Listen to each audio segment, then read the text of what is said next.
Olá, muito boa tarde. Assinala-se hoje o Dia Mundial do Refugiado, quando é inaugurado um novo centro de acolhimento para refugiados em Vendas Novas. Um projeto desenvolvido em parceria pelos salesianos e pelo Serviço de Jesuíta aos Refugiados, onde é diretor André Costa Jorge, hoje convidado do programa Eclésia. Um tema para abordar daqui a pouco, depois de lhe mostrar os acontecimentos que marcaram a semana do Papa Francisco. Cari fratelli e sorelle, buongiorno.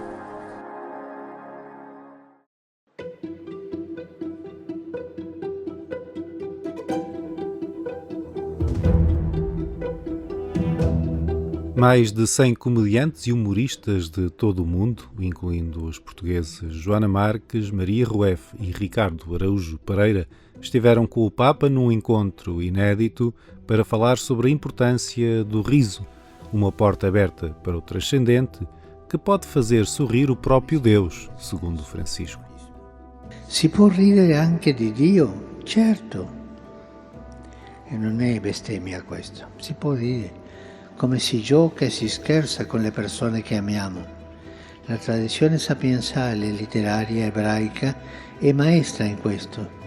Si può fare ma senza offendere i sentimenti religiosi dei credenti, soprattutto dei poveri. Cari amici, Dio benedica voi e la vostra arte. Continuate ad allietare la gente, specialmente chi fa più fatica a guardare la vita con speranza. Aiutateci con il sorriso a vedere la realtà con le sue contraddizioni e a sognare un mondo migliore.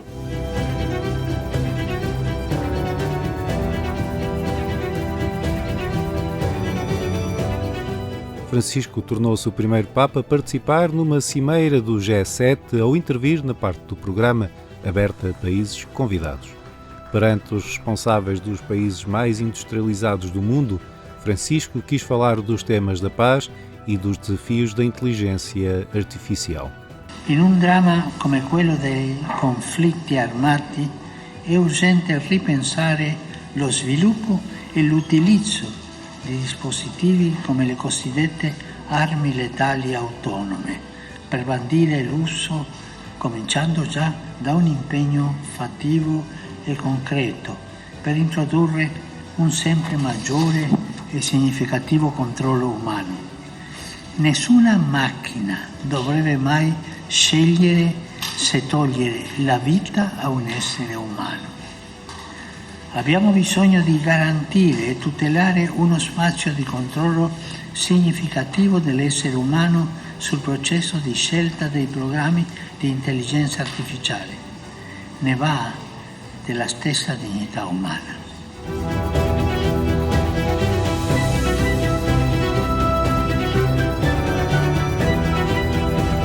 Mais de um ano depois de visitar a República Democrática do Congo, o Papa continua a acompanhar uma guerra esquecida no meio de tantos conflitos que preocupam o mundo. Um alerta com mensagens para a comunidade internacional. Continuiamo a giungere notizie dolorose di scontri e massacri compiuti nella parte orientale della Repubblica Democratica del Congo.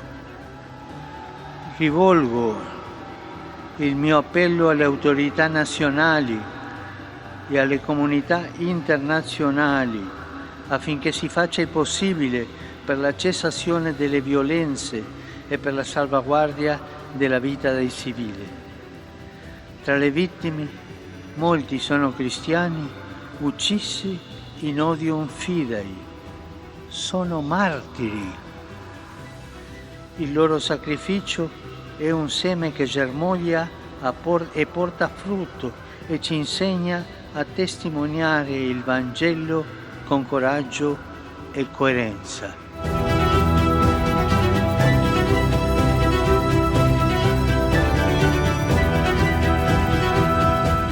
O Papa associou-se no Vaticano ao Dia Mundial dos Refugiados, que se celebra hoje, numa iniciativa da ONU, pedindo condições para acolher quem foge da guerra e da fome. Possa essere l'occasione per rivolgere uno sguardo attento e fraterno a tutti coloro che sono costretti a fuggire dalle loro case in cerca di pace e di sicurezza.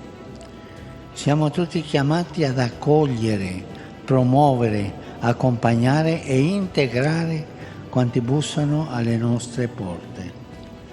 Prego affinché gli Stati si adoperino ad assicurare ai rifugiati condizioni umane e a facilitare i processi di integrazione. E non dimenticatevi di pregare per me. Arrivederci.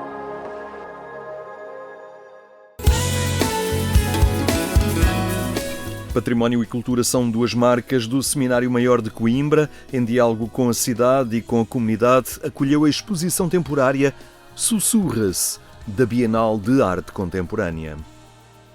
O Seminário Maior de Coimbra está em constante diálogo com a cidade e com a sua comunidade.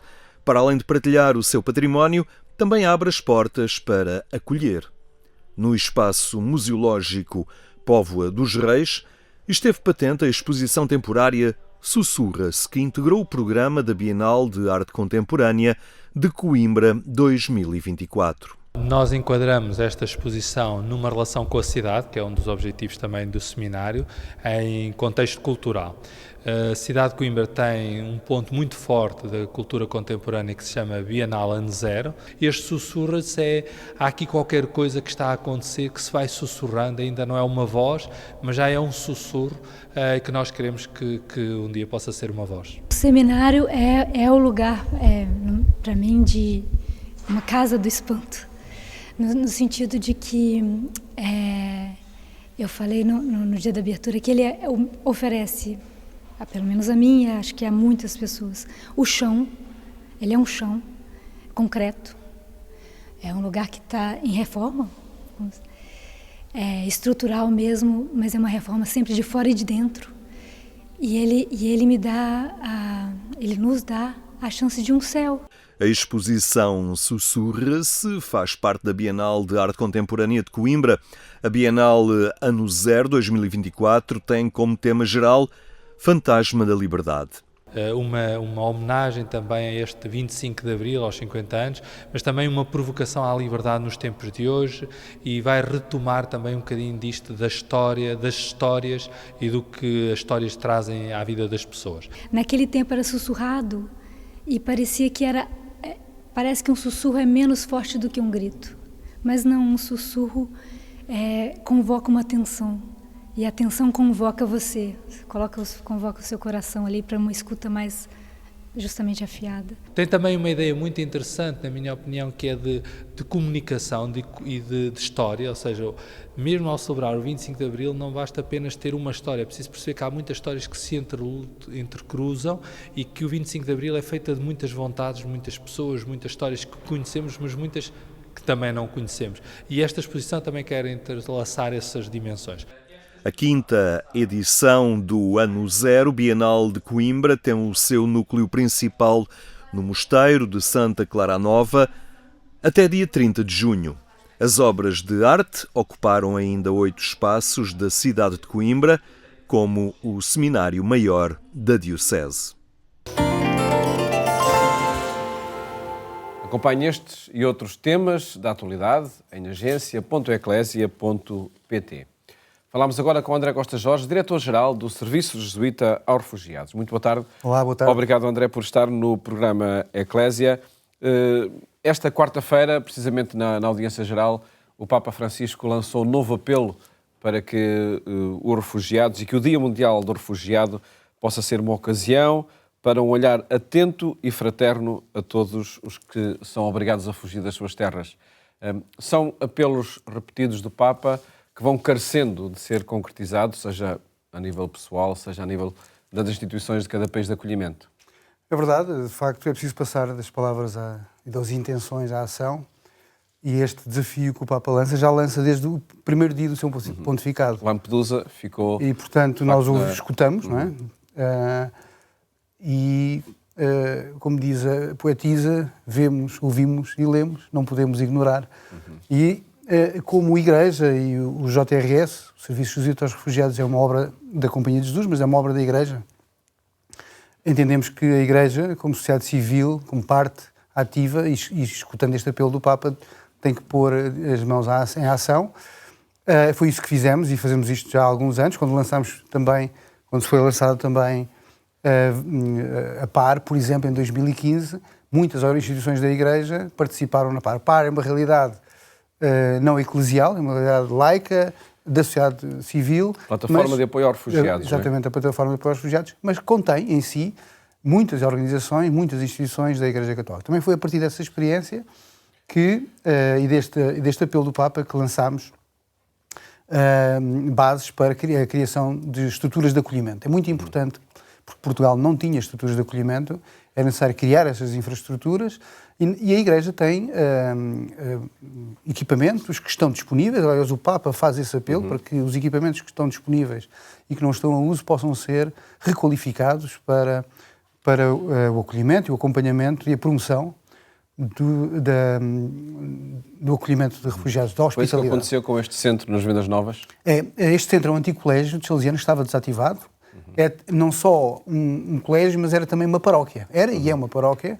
Portanto, esta é uma parceria com os Salesianos, que são os donos do colégio.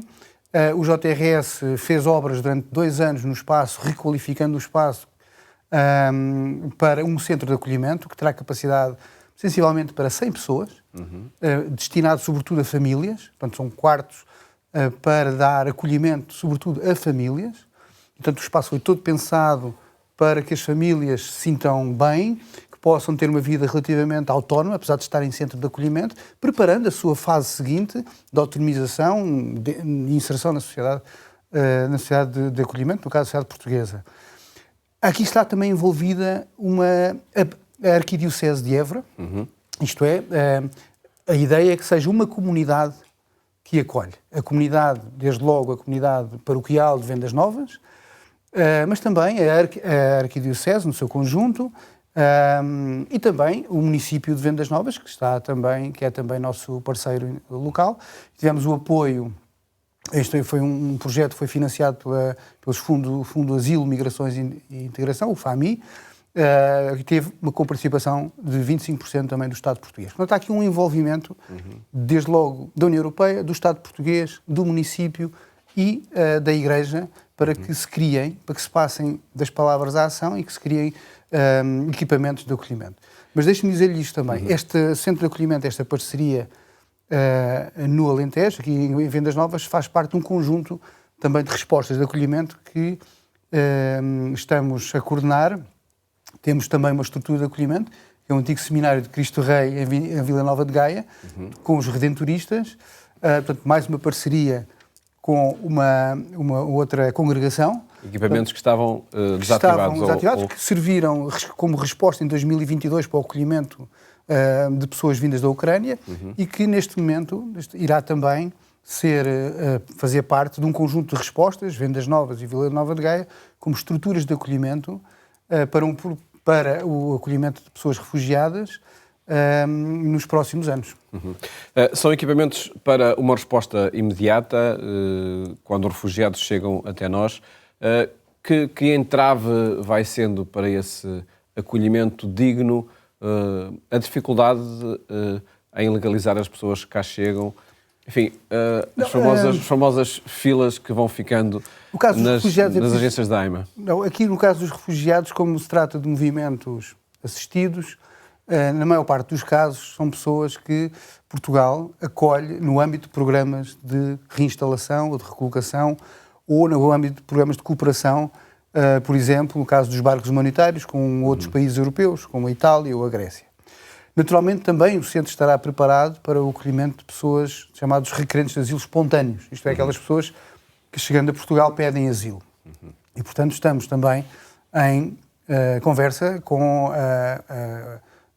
o Alto Comissariado, a AIMA, o antigo Alto Comissariado para as Migrações, hoje a Agência para a Imigração, para o Asilo, Migrações e Integração, no sentido de podermos ser também uma estrutura de apoio para os requerentes de asilo espontâneos. As questões ligadas à documentação, as questões, claro que também se aplicam naturalmente a todos os estrangeiros que têm que lidar com a capacidade que o Estado tem de responder aos desafios burocráticos, isto é, a regularização das pessoas em termos documentais, mas as dificuldades incidem sobretudo sobre os imigrantes, chamados imigrantes voluntários, aqueles que são imigrantes económicos. Esses sim sofrem mais do ponto de vista do seu processo de integração e de documentação em Portugal, têm mais dificuldades, uma vez que o processo de regularização depende totalmente da capacidade de funcionamento do Estado. Esses refugiados que chegam cá, de facto, enquadrados em planos de acolhimento, a fase seguinte, que há pouco se referia, corresponde a que projeto? Bom, o processo de acolhimento é uma primeira etapa, digamos, de acolhimento de emergência. As pessoas normalmente estão num país de trânsito ou, estando num país da União Europeia, estão em estruturas de acolhimento. Numa primeira fase, nós acolhemos em centros de acolhimento durante algum tempo, e vai depender do perfil das pessoas, das famílias, quanto à sua capacidade de autonomização, mas numa primeira fase as pessoas estão em centro de acolhimento, onde tratamos da parte documental, onde as pessoas têm a oportunidade também de ter algum apoio psicológico, social, no sentido também de se começar a desenhar aquilo que pode ser o seu projeto de vida. É muito importante focarmos na autonomização destas pessoas. Depois, e caso a caso, nós vamos procurando autonomizar as pessoas. Portanto, a ideia é que haja uma certa rotação nos centros de acolhimento. O centro de acolhimento é a primeira etapa.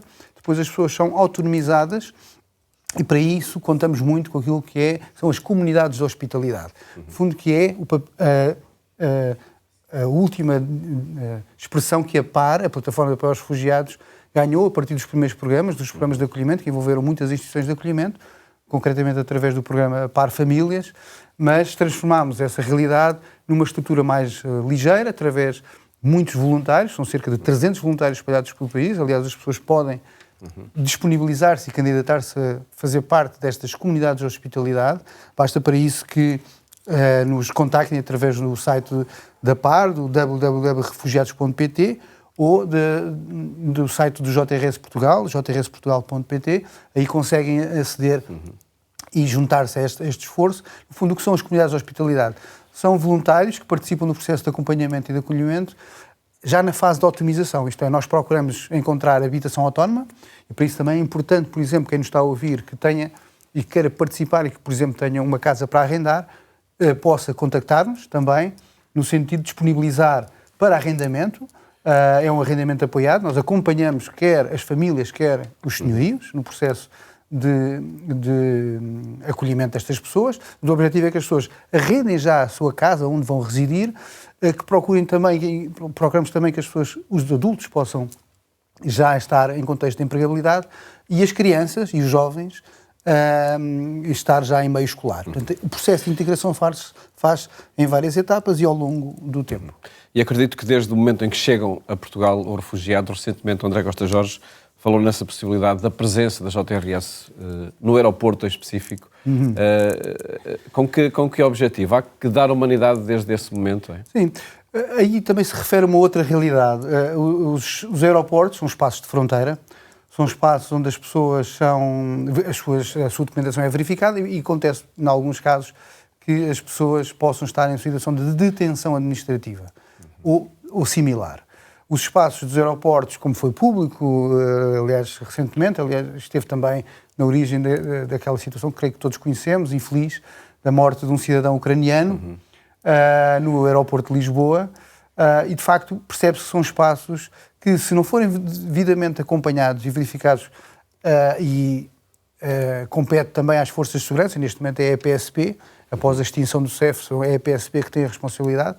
Nós temos estado em articulação com a PSP, estamos em presença num centro de detenção no Porto, em parceria com a PSP também. Acompanhamos as pessoas que estão em detenção administrativa, isto é, as pessoas que não têm condições de entrada no território nacional ficam retidas à guarda do Estado.